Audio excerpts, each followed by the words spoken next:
I've just come from chairing 7 hours of cabinet meetings, focused on finding a route out of the current impasse, one that will deliver the Brexit the British people voted for and allow us to move on and begin bringing our divided country back together. I know there are some who are so fed up with delay and endless arguments that they would like to leave with no deal next week. I've always been clear that we could make a success of no deal in the long term, but leaving with a deal is the best solution. So we will need a further extension of Article 50, one that is as short as possible and which ends when we pass a deal.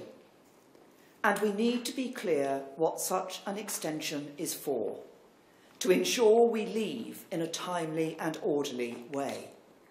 This debate, this division, cannot drag on much longer. It is putting members of Parliament and everyone else under immense pressure, and it is doing damage to our politics. Despite the best efforts of MPs, the process that the House of Commons has tried to lead has not come up with an answer. So today I am taking action to break the logjam.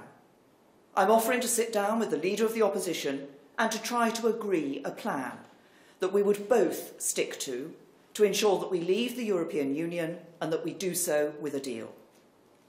Any plan would have to agree the current withdrawal agreement. It has already been negotiated with the 27 other members, and the EU has repeatedly said that it cannot and will not be reopened. What we need to focus on is our future relationship with the EU.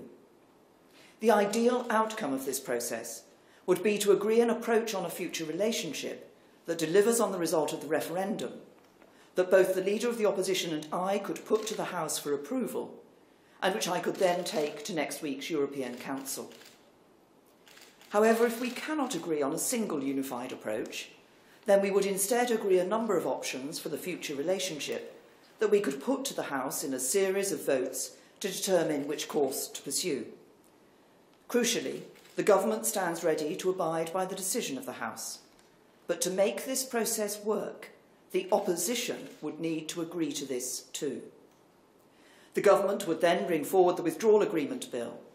We would want to agree a timetable for this bill to ensure it is passed before the 22nd of May, so that the United Kingdom need not take part in European parliamentary elections. This is a difficult time for everyone. Passions are running high on all sides of the argument. But we can and must find the compromises that will deliver what the British people voted for.